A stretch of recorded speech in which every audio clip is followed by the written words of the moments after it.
Bismillah ar-Rahman ar-Rahim. Alhamdulillah. You want to do another one? تفضل. اللهم صل على سيدنا محمد الصادق الوعد الأمين وعلى آله الطيبين الطاهرين ورضي الله عن أزواجه وأصحابه وأحبابه والتابعين وعنا معهم برحمتك يا أرحم الراحمين. اللهم لا علم لنا إلا ما علمتنا إنك أنت العليم الحكيم. اللهم علمنا ما ينفعنا وانفعنا بما علمتنا وزدنا علما وعملا وفهما في الدين. اللهم صل على سيدنا محمد وعلى آله في الأولين وصل على سيدنا محمد وعلى آله في الآخرين وصل على سيدنا محمد وعلى آله في الملأ الأعلى إلى يوم الدين وعنا جميعا معهم برحمتك يا أرحم الراحمين.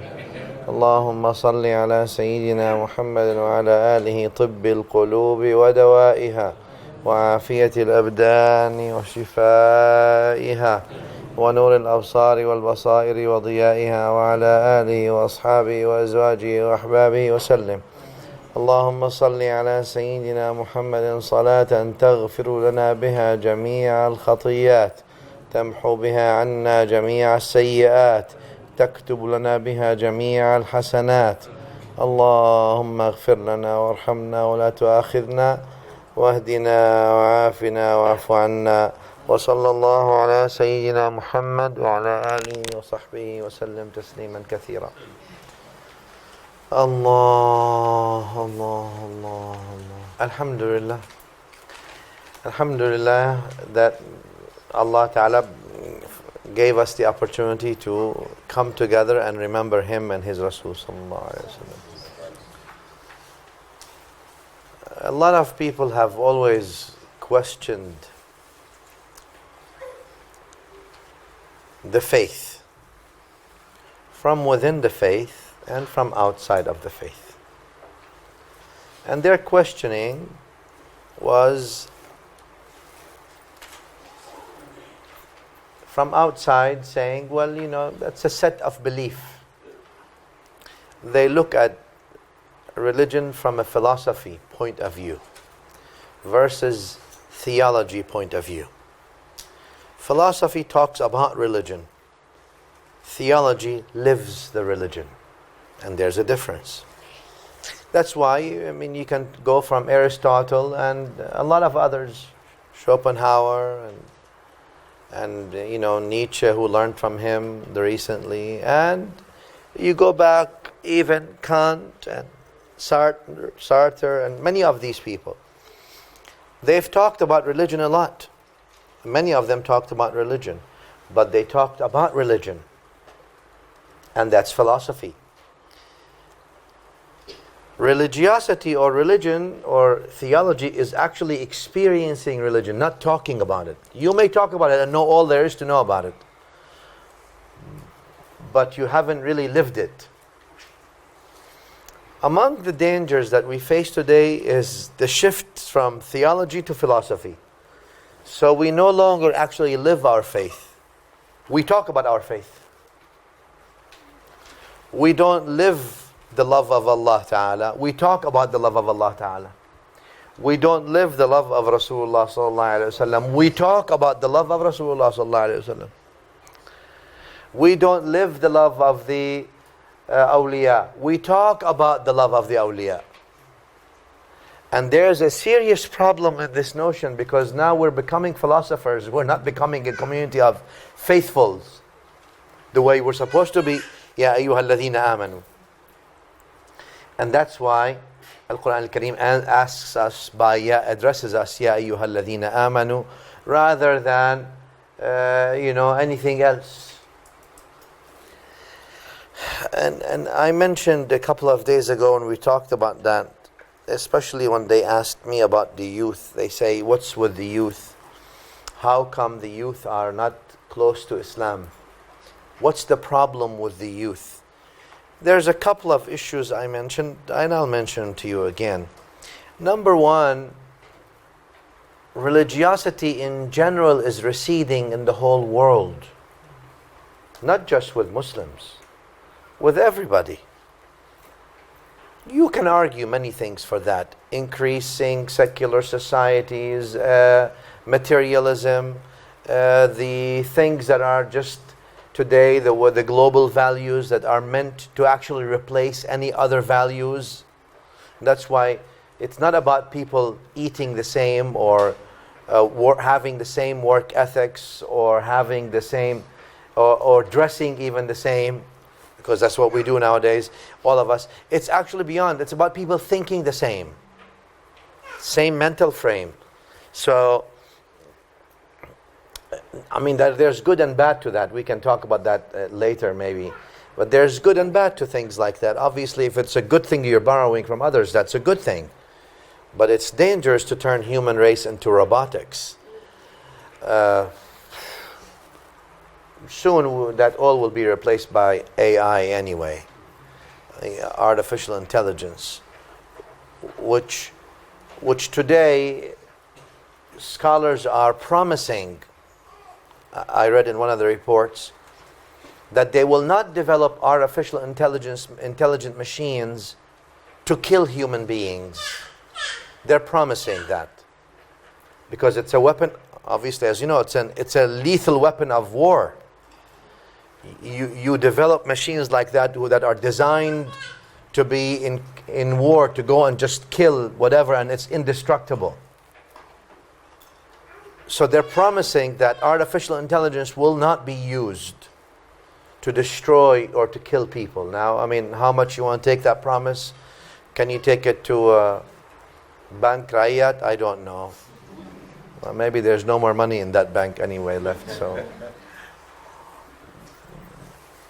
But what I'm saying is, how much can you cash on that promise? Because we've seen most of the disasters on humanity has been done also with scientific backing. Unfortunately, I mean, who developed the nuclear bomb, the napalm bombs, the hydrogen bombs, the weapons of mass destruction? They're all based on science as well. So while we like science, but the problem is, there's a dark side to science when it's misused to afflict harm onto humanity, and not just to advance its cause. Now, obviously, there's a lot of good things that science does, and we want that. With this, so we have a growing community that believes also in science rather than believes in God. So now, either we come and we believe in a universal set of values, which are replacing everything, and this is the value, and that's accepted value. Why should I believe in anything else other than this? And obviously, those of you who are old enough and read Fukuyama's and Huntington's Clash of Civilization and End of History, right? Those are some things that maybe you should look into if you want to read, or at least look at it. I'm not saying that's the agenda, but it looks like there is something that's replacing values. It's bringing one value system to the whole world, and what's accepted globally should be accepted. It doesn't matter if it conflicts with your tradition or faith, for example. Anyway, so maybe that's one of the reasons that religion, especially organized, meaning religion, is fading in a sense in most communities. The other thing maybe is that we can say that's extrinsic, meaning that's not in our hands, because the world today, as you know, is turning into a massive market. It's marketing, whatever it can be marketed. The world is driven by power, and obviously it's money. So what's marketed is what's important. That's why it's important for me today to be able to sell you, instead of having you and families and 5-6 people live in the same home, 5-6 homes for everyone has their own home. Everyone pays their own bills. Everyone gets their own things. Everyone duplication of all these products. So you maximize sales. You maximize consumerism. So that's also a drive. that's there. And with that drive, obviously, you have to destroy the family, which is the nucleus of society. And you make everyone, you don't need to have any family units. طبعا in Islam, we look at family as what? As an act of worship, as these things, and etc., etc. But you don't need to have patience, have a romantic soulmate, just romantic, meaning romantic doesn't exist, because there's no such thing as soulmate. The only soulmate, I always say, is the person that you love for Allah's sake, selflessly only. And that doesn't have to be your relative, or doesn't have to be anything. The person that you love for Allah's sake, entirely for Allah's sake, that's your soulmate.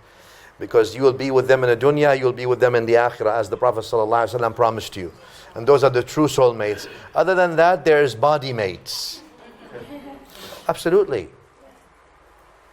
And that's not a problem, because we're made of soil. We're soil, we need maybe soil mates. So let me make difference between soil mate and soul mate. Serious difference. So we don't get sold to any product that is presented well, marketed well. There's better things in this world. Islam tells us about soul mates. Sure. أزواج وكنتم أزواجا ثلاثة. Look how Al-Quran Al-Kareem في Surah Al-Waqi'ah. In Jannah you are 3 souls, or 3 groups of souls. Azwaj may mean spouses, right? But people think as it's couple. No, it means those who you espouse with your souls, not necessarily with your soil. فَأَصْحَابُ الْمَيْمَنَةِ مَا أَصْحَابُ الْمَيْمَنَةِ. And Allah says, أيوة. So there's 3 أصحاب الميمنة ما أصحاب الميمنة والسابق وأصحاب المشأمة ما أصحاب والسابقون. You have 3 soulmates. أصحاب الميمنة, أصحاب المشأمة, والسابقون. Those who were first to go, those who are people of the right, and also the people who do evil, they have soulmates. Now, body mates, that happens. With body mates, because it's earth, you have to be patient. There's lots of metal in earth.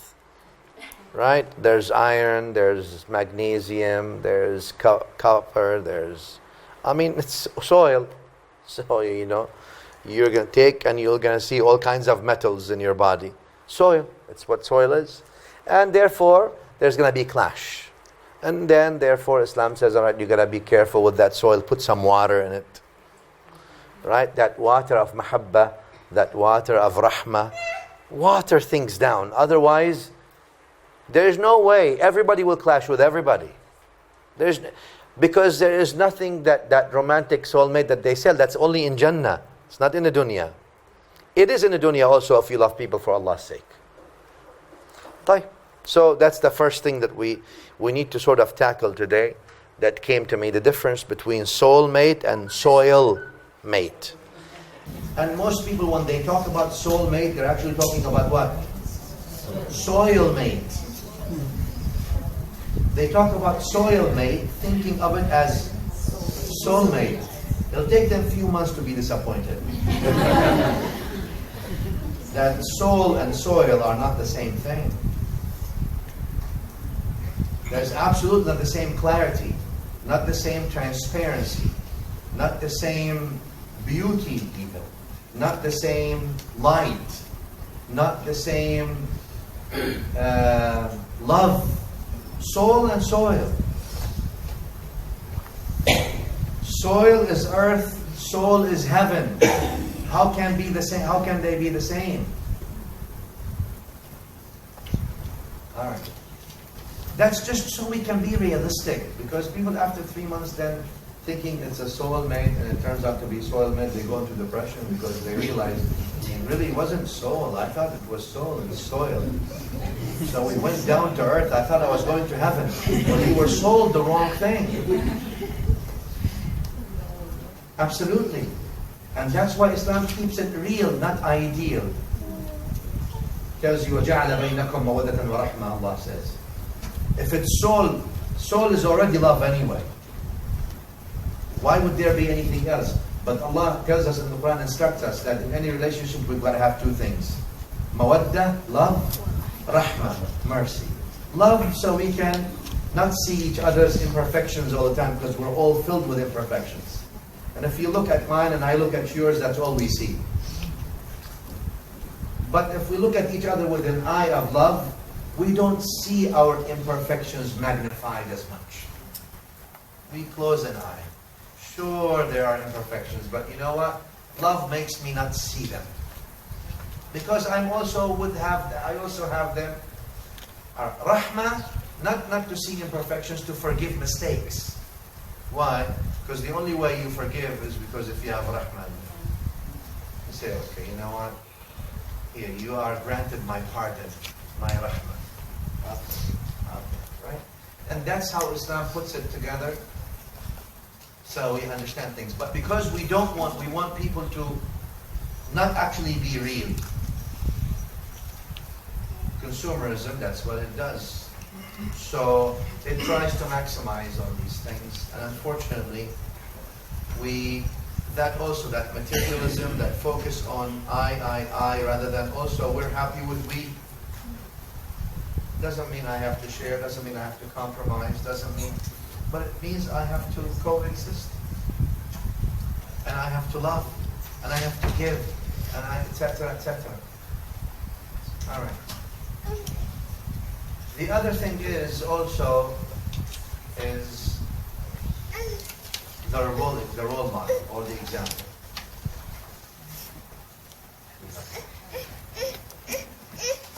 What does that mean? The youth grew up to see this, that there is a difference between orthodoxy and orthopraxy. Meaning what? So long I say the theory is true, I don't have to live it. That's all I have to do. As if the Prophet ﷺ came to us with a marketing pitch. And the marketing pitch is, all you have to do is just believe what I'm saying to be true. You don't have to live like me. You're good. That's not the deen. That's not the deen again. The philosophy may be saying that. Deen doesn't say these things. Deen tells you, وَالْعَصْرِ إِنَّ الْإِنسَانَ لَفِي خُسْرٍ إِلَّا الَّذِينَ آمَنُوا وَعَمِلُوا. آمَنُوا without عَمِلُوا. آمَنُوا وَعَمِلُوا. And notice how Islam also puts it in the plural sense. إِنَّ الْإِنسَانَ, but إِلَّا الَّذِينَ آمَنُوا, together. عَمِلُوا, together. Because together you can do things. One by themselves can do things. So that Allah Ta'ala or the Prophet ﷺ tells us in the day of judgment, there will be Anbiya coming by themselves only. No ummah. But amanu wa amilu. Not only that, tawasaw bilhaq, tawasaw bisabr. Why? Al-Quran tells us there is a need. You have to tell each other, but look, this is haqq. You need to stick to it. Where are you going? You're going far. You're going far. Yourself, you can collect all you want. I always think of the dunya as this, and I tell some of the people who study with me this. The dunya is like a playground. Right? You go into it. And in this playground, in this arena, there is everything. Everything, almost everything. You can have it, you can play with it, you can destroy it, you can build it, you can do whatever. But you can never take anything out of the playground. You come in, there's things there. Build, take, destroy, whatever you do, you're given free choice to play within this arena. But once you exit, and you will, not according to your timing, but you will, you cannot take anything out of this arena, except what you were doing while you were there. That's the only thing you're going to take. And you see people, they kill each other about shifting things from one area of the arena to another area. It's still in the arena, you can't take it out. They kill each other about that. They rob each other. One steals one, and they're both still in the arena. They're not, they can't take it out. They can't go anywhere. And they do all kinds of things to do one part of the things here, one part of the things there, but it's still all within the same playground. No one is going out. Nothing gets out. In fact, the condition, you come out of this arena naked, just like you were born. Nothing. Nothing. So look at the adl of Allah Ta'ala. You can enter, play. Go ahead, have your match. Go and have your game, enjoy the game. Try to be nice in the game. Try to be decent in the game. Hey, if you make things easy for others and for yourself, that's considered. If you help, that's considered. If you show nobility, that's considered. If you show generosity, that's considered. If you show transparency, if you show love, whoa. Now you're coming out loaded. You don't know, you can't carry things. Anything in the playground remains in the playground though, whether it's money, titles, buildings, whatever it is, it all stays. That stuff you can go take out. And you know what we do? We sell the things that we can come out with, so we come out bankrupt, for the things that we cannot take out.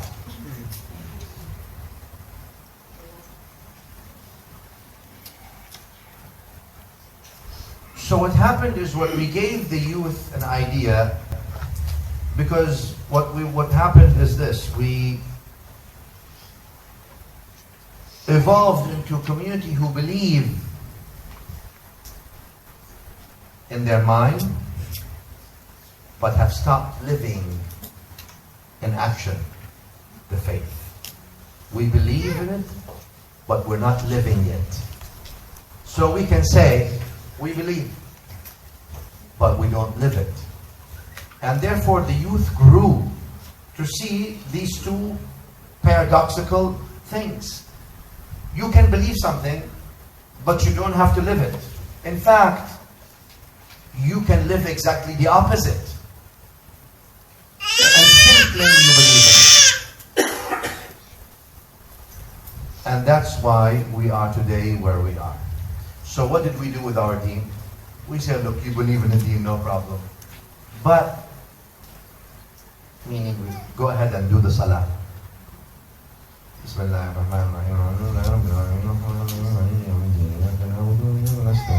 If you want to sing and have a good voice, go ahead, enjoy yourself. Also, the singing matters. But all that, where your heart, you don't even know where your heart is in the whole business of the salah. So that you may enter the salah and exit the salah without your heart being present with Allah, not even 1 second.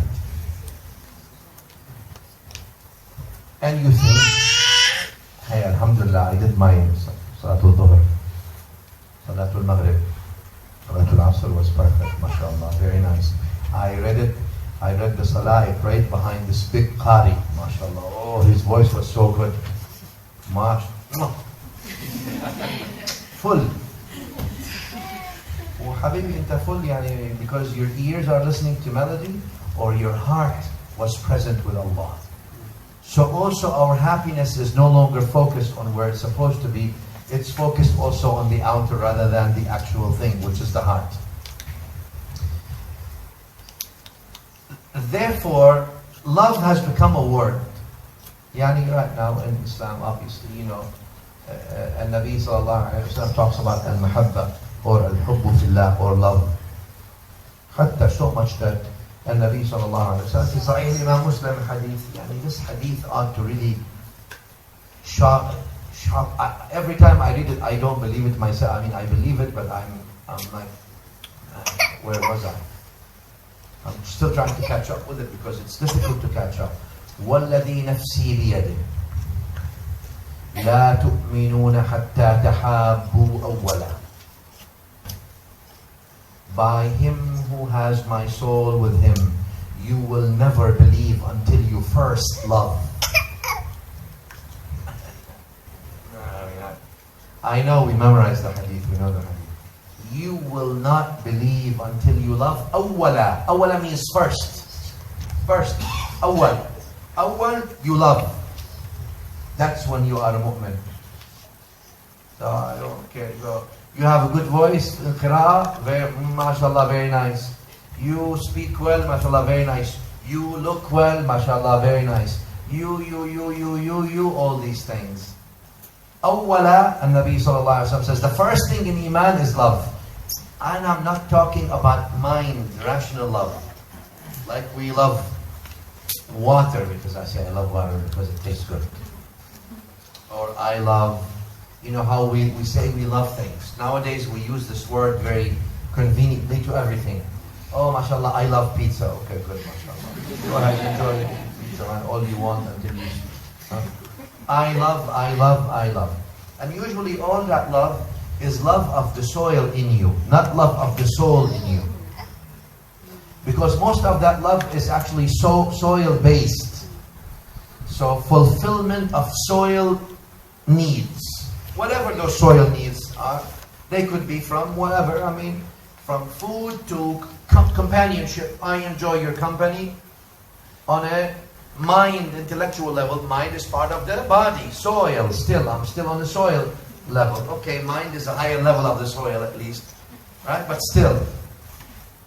Or other things that we have, we all human beings, we all have basic human instincts and basic human needs. And usually what we say when we love, it's usually on that soil fulfillment. Because there's something in it for me. Whether it's your good company, whether it's your smiling all the time, you make me laugh all the time, you're so light-spirited, they say, meaning you laugh, you're easygoing, you're. But oftentimes that love, soul love, which is only for Allah's sake, meaning not just for the company of the person, but because that company brings you closer to Allah, the creator of you and the person. That's where we need to be. That's where it's missing, or that's where it's reduced. That love for, why do we love as-Sahaba? We say today, we talk about Sayyidina Abu Bakr as-Siddiq radiyallahu ta'ala, right? How many, maybe few, should not say that. Maybe many people did not see Sayyidina Abu Bakr radiyallahu ta'ala in their dreams or so. But most Muslims, if not all, love him. You haven't seen your mother Khadija, or some of you may have not seen your mother Khadija. But I don't think no Muslim doesn't love their mother Khadija. I don't know how you know. You have love, outpouring love for your mother Khadija radiallahu ta'ala. That's love of the soul. Is there any worldly business? You love her for Allah's sake. And I think that if we take that and apply it nowadays, you see how the Prophet sallallahu alaihi wasallam in hadith fi Sahih Tirmidhi, fi Jami' Tirmidhi, hadith Sahih, where the Prophet himself sallallahu alaihi wasallam is making that dua. And please, I repeat that dua to myself and for you, memorize it and use it all the time. Because if the Prophet sallallahu alaihi wasallam himself is saying it, and he is Sayyidul Anbiya, Sayyidul Mursaleen, Imamul Muttaqeen, there is something. And here's this dua that he used to say, Allahumma inni as'aluka hubbak. Ya Allah, I ask you to grant me your love. Allah. Just pause. Sayyidul Khalq is saying, Ya Allah, in his dua, please grant me the rizq of your love. I know when we make dua, Ya Allah, give me other rizq. Give me rizq, oh, I need a house. Ya Allah, give me rizq of a car. Ya Allah, give me rizq. I want to marry this person. She's really great. Please make it happen. Or her, him, etc. Ya Allah, I want this. And we ask for all our soil things. But how many times we ask Allah, Ya Allah, grant us your love. Just give us, Ya Allah, give us the rizq of loving you. The rizq of you loving us. Show it to us. More. And then the Prophet ﷺ says, وَحُبَّ مَنْ يُحِبُّكَ. And Ya Allah, grant me the rizq of loving those who love you. Wow, that's even more profound. It's one thing to say, Ya Allah, grant me your love. We understand that, right? We all want Allah's love. I mean, there's no harm. Now, for me and you, maybe we can say, yeah, and Ya Allah, grant us the ability to love those who love you. But for the Sayyidul Anbiya to say that, now that is where my mind, I don't get it. The one who loves Allah most, the closest creation to Allah Ta'ala, and he's saying, Ya Allah, grant me to love those who love you. Wow. Wow. Allahumma salli ala Sayyidina Rasulullah. As if he's telling you, this is the soul of life. If you want to live in life, is loving, ask Allah to grant you His love. And to love those who love Allah. Even loving the people who have love, that's something that's very important for your existence. And Ya Allah, grant me to love things that are beloved to you. All these three things. Meaning good things. Loving to do good. What's the common denominator in that dua? The three levels. Love. This is no longer now talking about rational love. I have to love you because, or I love you because you're nice to me. Once you're not nice to me, I don't love you anymore. Right? Because I mean, what's in it for me? Why should I love you? If you're not nice, why should I love you? Well, that's now soil clashing together. Soil clashing together. النبي صلى الله عليه وسلم said في صحيح الإمام مسلم الأرواح جنود مجندة ما تعارف منها ائتلف وما تناكر اختلف. الأرواح are clustered together, grouped together. Those who know each other are always together.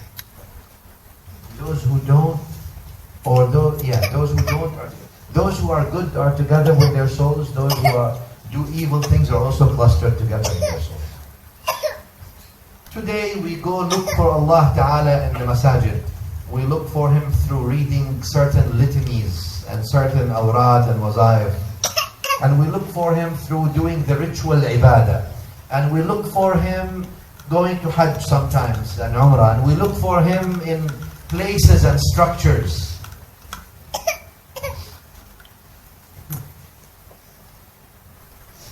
You know, when sometimes you're looking for your keys, and I'm not liking Allah to His creation. وَلِلَّهِ الْمَثَلُ الْأَعْلَى لَيْسَ كَمِثْلِهِ شَيْءٌ سُبْحَانَهُ وَتَعَالَى. Like, sometimes when you are so absent-minded,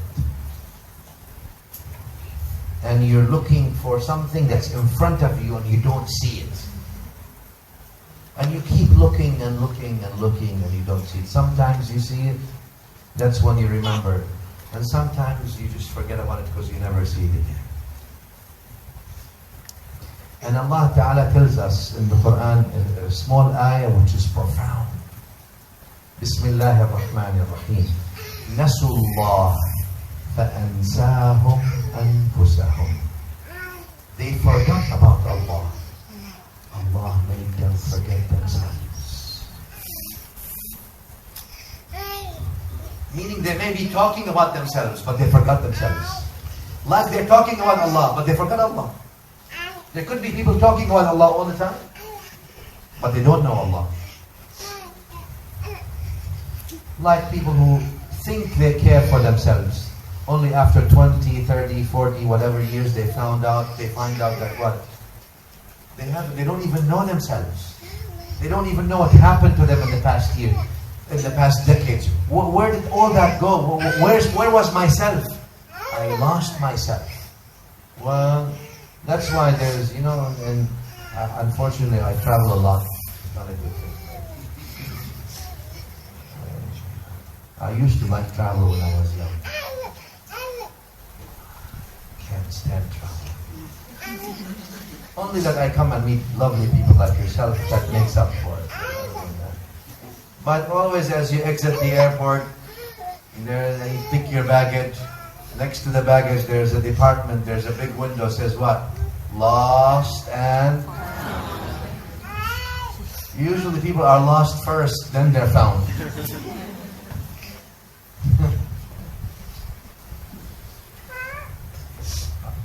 Are you found? Or are you still lost? That's the question. That's the question of love. Are you found? Or are you still lost? Where to? Where from? And why? Why are we here? Where did we come from? Where are we going to? Are you lost? Or are you found? Because regardless who you are sitting here today, all of you, no matter how comfortable your surroundings are, no matter how great you are and beautiful you are and how knowledgeable you are and how mighty you are, we're all here to go. None of us is here to stay. No matter who you are. And all that beauty of the soil will go back to the soil, and there's going to be all what's left, the beauty of the soul. Are we lost or found? Now Islam does not tell you, please, meaning being found means you go to some mountains and you go to Jandabai. And it turns out it was Jandabai. Lots of mosquitoes. They took me there. I mean, every mosquito was the size of a camel. That's revenge. That's not love. I told them there's no love there. There's revenge. And I have not been used to that kind of nice, natural, life for a while, because I've been an urban boy for a long time. Unfortunately, where every little thing bothers you. Oh, how dare they? The internet is not as fast as it used to be. Something, call them up, complain. Oh, we take everything for granted. And like the least thing turns your whole day upside down. Allah. وَإِن تَعُدُّوا نِعْمَةَ اللَّهِ لَا تُحْصُوهَا. If you enumerate the ni'mas of Allah, you cannot count them. Allah has given us so many things and we don't even see them. We don't see them. Little thing. Wow. The whole world is collapsing because of, something small happened. And time for reflection. You don't have to go to Jantabai, but if you want to, you can go to Jantabai. That's fine. Make sure next time they take me, I'll take this anti-repellent. Maybe weapons as well. Start shooting at these things, because, and I mean, they're coming like F-16s. Yeah. I'm not joking. I mean, I came with like my hands and everything, I said, look, I'm not sleeping the night here. It doesn't matter what you do. I don't care. There was TV station, everything, and 5-6 cameras. I'm going back to the city. I'm sleeping in the city. I'll come back in the morning. Yeah, they had to put up with me because I'm a guest. What can they do? This is how you miss out on nature, right? And living with the world the way you are, soil. At the end of the day, that's where we came from. But anyway, I don't know what they call it. So anyway, let's not go there. The widow business, maybe some other time. Allah Ta'ala does not ask you, it means to be detached from the world. Sayyidina Uthman radiallahu anhu was not detached. He was a billionaire in our terms time. Literally. Not a millionaire, a billionaire. Sayyidina Uthman radiallahu anhu, the third righteous Khalifa. Sayyidina Abdurrahman bin Auf was extremely wealthy. Was not rich, was wealthy. Right? You distinguish between rich and wealthy. Right? The rich talk, the wealthy don't. Right? When the rich tells you, look, I'm wealthy, no, because they already have it, usually. Sayyidina Uthman, Sayyidina Abdurrahman bin Auf. But they were not detached. They did not go to some mountain and they said, you know what, I have to detach from my dunya. They used their dunya to be good in the dunya and to be good in the akhirah, both. They used the dunya to be good in the dunya. Why Sayyidina Umar, Sayyidina Uthman, Sayyidina Abdul Rahman? Let's go to Sayyidina Dawood, Sayyidina Sulaiman. Weren't they kings and prophets? Jews believes they were only kings. We believe that they're kings and prophets. Yani we believe Sayyidina Sulaiman was a prophet as well, not just a king. Oh, Allah Ta'ala made them what? Use the dunya for the dunya and also for the akhirah. They found Allah Subhanahu wa Ta'ala in the dunya. And therefore, when they found Allah, their navigation in the dunya was easy, was right, was good, was going in the right direction. And they enjoyed their dunya. Just like when the time comes up for the akhirah, they were also just as ready. Just like they enjoyed living in the dunya. Not that they hated the dunya. That's why now you wonder, the Prophet ﷺ, why does he tell you in the authentic hadith, don't wish for death? Because Islam came to you to beautify your life. Right? They always say, al-mawtu fi sabilillah, right? Death in the path of Allah. Life was in the path of Allah first. Al-hayatu fi sabilillah. Al-hayatu fi sabilillah. Didn't the Anbiya live fi sabilillah? Didn't the awliya live fi sabilillah? Didn't the Sahaba live fi sabilillah? No, it's not about death, ya habibi. Allah Ta'ala has His time. Allah does not work according to our calendar. He has His ways. Live when He willed for you to live fi sabilillah, and when He wills for you to live in the next life, you live in the next life fi sabilillah as well. But sometimes we say, no, let's just do whatever and then I will live fi sabilillah. That's not how it works. The idea behind the whole thing that I want to alert my attention and you, my dear beloved, today. And Nabi sallallahu alaihi wasallam tells us to do two things. Number one, to find Allah and love Him. And I don't mean by that Allah Ta'ala is not confined to structures or buildings or even certain acts of worship, because many certain acts of worship today we do it only with our body, with the soil part, not with the heart part. But if you do it with your heart, yes. Number two, as he says, sallallahu alaihi wasallam, al-yadu al-ulya khayrun wa ahabbu ila Allah min al-yadi sufla. The upper hand is khayr, better, and more beloved to Allah. Wa ahab, even more beloved. What does that mean?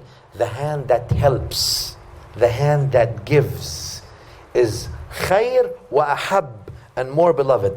The hand that guides, the hand that leads, the hand that pulls, the hand that contributes. In whatever word meaning of contribution, I don't mean by contribution financial only. Financial is just one word.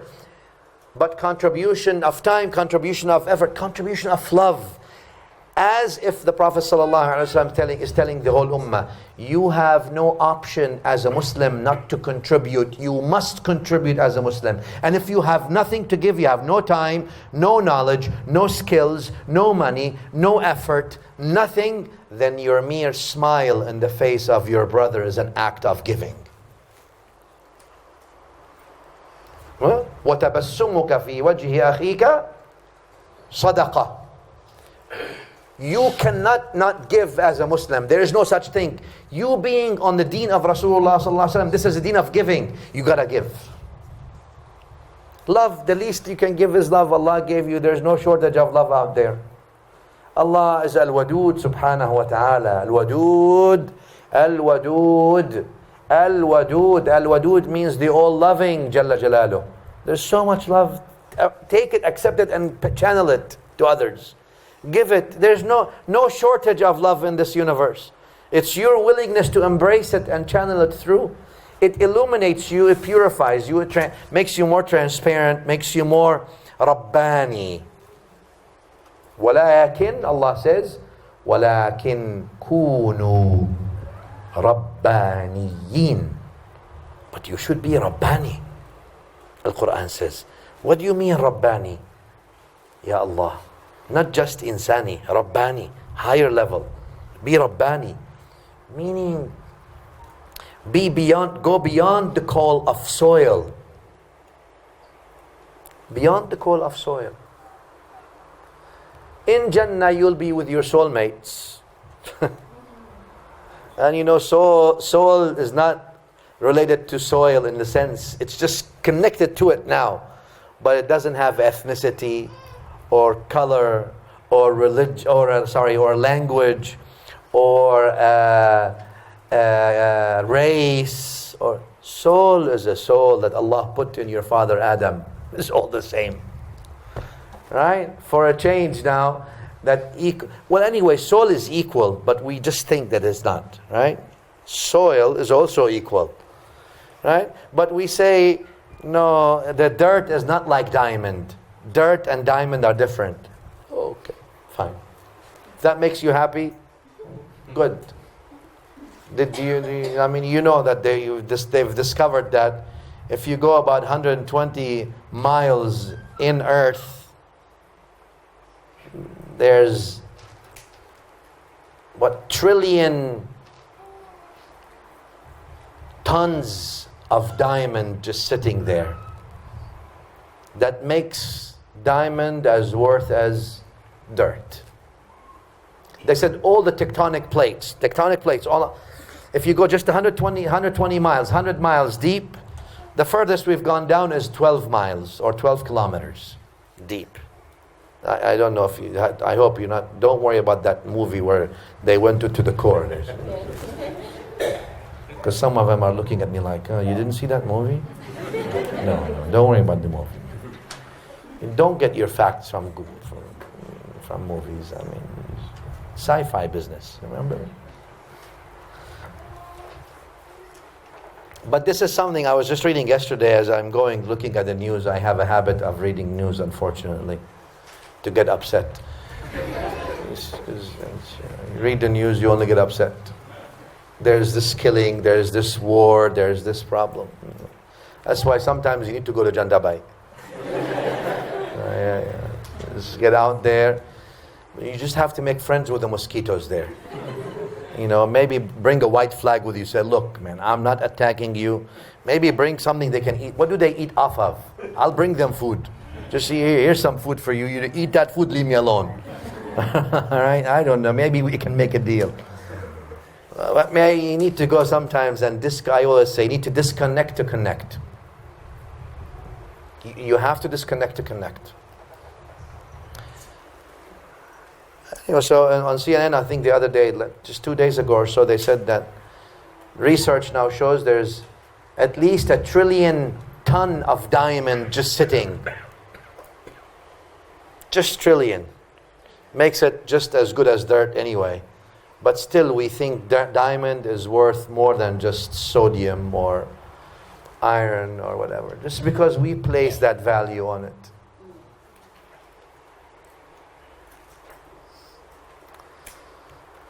Islam wants us to say, all right, look, you like this more than that, good for you.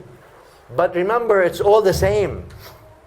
The real value is not here. The real value here is you being attached to your soul and having that soul love. Allahumma inni as'aluka hubbak. Ya Allah, I ask you to grant me your love. Hey, that's a real value. Wa hubba man yuhibbuk. And to grant me the love of those who love you. And to grant me the love of things in this world that are beloved to you. That's value now. That's going to remain with you. That arena that's closed, you're going to come out loaded. Otherwise, you're just going to take things and like people do. All these wars and all these things, people shift things from one place to another in that arena, in that playground. Just shifting. Nothing gets out. It's all in here. And therefore, the beginning of the journey, let me finish with this so I don't take too much of your time, and I also open for your questions, is a journey with your heart. The beginning of the journey to Allah Ta'ala's love, or the beginning of the journey to Allah Rabbul Alameen, is a journey with your heart. وَالَّذِي نَفْسُ مُحَمَّدٍ بِيَدِهِ لَا تُؤْمِنُونَ حَتَّى تَحَابُّوا أَوَّلًا. By Him who is the owner of my soul, you will not believe until you love first. You need to start looking into your heart. Do you have the love of Allah? Not in your mind. I understand your mind. Now I'm not telling you disable your mind. Please don't. But I need you to look in your heart. Do you love Allah just with your mind? or you love Allah Ta'ala also with your heart. Because there's two kinds of love. You can love people in your mind, and most of us love each other in our minds anyway. Right? Because what's in it for me, mine? Okay, I love Allah in my mind because He will give me Jannah. If I don't love Him, He won't give me Jannah, so let me love Him. No, this is what it is. It's a negotiation thing. It's a reason, logic. Logic says, all right, if I love Him, I get Jannah. If I don't love Him, I don't get Jannah. Guess what? I love Him. Same with the Prophet ﷺ. He guided me to the good, so you know what? I love Him. It's a simple logic. That's a love in the mind, that's important. Now put that aside, ask now your heart. Is there love for Allah Ta'ala in your heart, just for Allah Ta'ala? And is there love for Sayyidina Rasulullah Sallallahu Alaihi Wasallam in your heart, just for him Sallallahu Alaihi Wasallam? If there isn't, find that love and grow it. Otherwise, you're worshipping Allah only with your body and mind, not with your heart. And what an awful waste of life. What an awful waste of life if you do that. And those who haven't tasted love, that's why the old Sufis used to say, those who haven't tasted love, they've been dead anyway. You're dead, miskeen, you are miskeen, wallahi, miskeen, anta, you haven't tasted. You haven't experienced the love of Rabbul Alameen. Hubbullahi Azza wa Jal. Allah says what في القرآن? Bismillah ar-Rahman ar-Rahim. وَالَّذِينَ آمَنُوا أَشَدُّ حُبًّا Allah. Look at that. Those who have Iman. أَشَدُّ حُبًّا لِلَّهِ. They don't just love Allah. Their love of Allah is ashad, shadid, meaning what? Intense. وَالَّذِينَ آمَنُوا أَشَدُّ حُبًّا لِلَّهِ. They have love of Allah in their heart. Now, you say, does it fluctuate? Of course it fluctuates. But when it comes, it purifies you. It illuminates you. It makes you more of a Rabbani person than just an Insani person. It brings you solace. It brings you comfort. It brings you ease. It brings you support. Why do we do now? Coming back to the awrad and the litanies and all the rituals that we do. If you just say them as ritual rather than spiritual, you're not benefiting much. Better than not saying anything. I'm not saying no. Better than that. There's always ghafla in dhikr. Ghafla from dhikr. Ghafla from dhikr means what? I don't like that. I don't like that. Ghafla means what? Ghafla means not being heedless from Allah. I know you're going to translate it in different ways. I don't like your translations. Maybe English, because English is not my first language. And dhikr means you are no longer heedless. If you did dhikr of Allah, it means you were in a state of absenteeism and heedless from Him. Now you're present with Him. You were forgetful. Now you're present. I'm not saying remembering. I'm saying present. Present. Because you could be saying in the salah, Allahu Akbar. وَجَّهْتُ وَجْهِيَ لِلَّذِي فَطَرَ السَّمَاوَاتِ وَالْأَرْضِ حَنِيفًا مُسْلِمًا. Oh, you go on. Lakin you're not present. You're not present. You're not present. That's not dhikr. That's dhikr of the body, of the tongue. You're not present. Dhikr means you're present. So, therefore, the beginning is ghafla from dhikr. Heedlessness or absent from dhikr entirely. The people they are busy in the dhikr of the dunya. And then there is ghafla in dhikr. Not ghafla from dhikr. There is ghafla in dhikr. Yani, Astaghfirullah, astaghfirullah, astaghfirullah,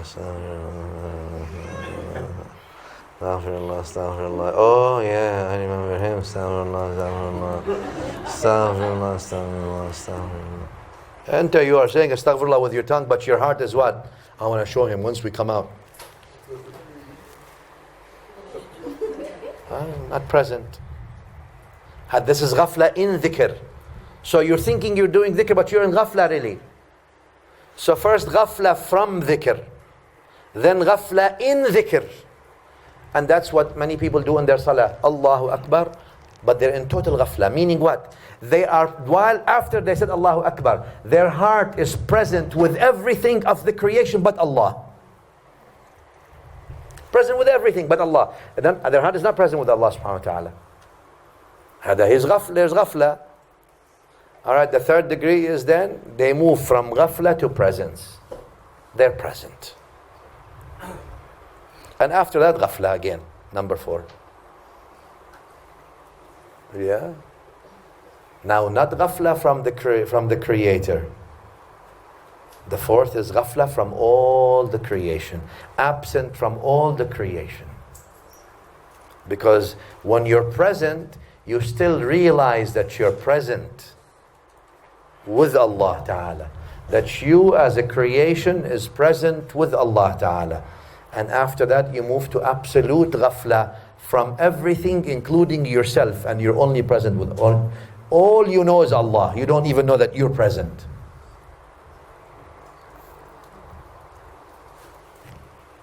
We gotta work at least some love. I don't care how far we go, but the journey of love to Allah Ta'ala has to start. Otherwise you're ritualizing your faith. I don't care what kind of litanies you have, and what kind of name you carry, and what kind of tariqah, or what kind of shaykh you follow. And even if you're reading the Quran itself and reading the salah, if you're not present, then you are not really present. And it doesn't have to do with looks or titles or positions or anything. Like the Prophet ﷺ said in Sahih Muslim, إِنَّ اللَّهَ لَا يَنظُرُ إِلَى صُوَرِكُمْ وَلَا إِلَى أَجْسَادِكُمْ وَلَكِنْ يَنظُرُ إِلَى قُلُوبِكُمْ. Allah does not look at your bodies or at your shapes or whatever it is, but He looks at your hearts. How's your heart with Allah? Maybe that's a question now. When you say, when you call each other in the morning, how are you doing? You don't mean, fine, what do you mean? Your heart, how's your heart with Allah? I mean about how you how's your heart with Allah? Not how you doing. How you doing, we all know, we see. And even when you see people who say, how you doing? They complain. They complain about Allah to His creation. Oh, He's not giving me what I want, I'm not getting this. This is not right, this is not right. They complain about Him to His creation. No, but maybe we should ask each other in the morning every day, or when we see each other, how's your heart with Allah? Instead of how you doing. So I don't know, you figure out apa khabar or la la la la la and something, right? And then they have to say, what is heart in Malay? Hati. Huh? Hati. Hati. So you say hati bai. Oh tabai. Good or no good, I don't know. You have to figure it out. You have to ask yourself, how's your heart with Allah Ta'ala? Have you been, today you've prayed 5 times already. Have you been present with Allah? Even a split second, have you been present? Even a femtosecond makes a difference. 1/1000th of a second. Have you been present with Him subhanahu wa ta'ala, or you haven't at all? You've been just doing the moves, going along the motion and the commotion. That's a start. At least we are on a compass. So Bismillah. And I'll stop here inshallah. Wa sallallahu ala Sayyidina Muhammad wa alihi walhamdulillahi rabbil alamin.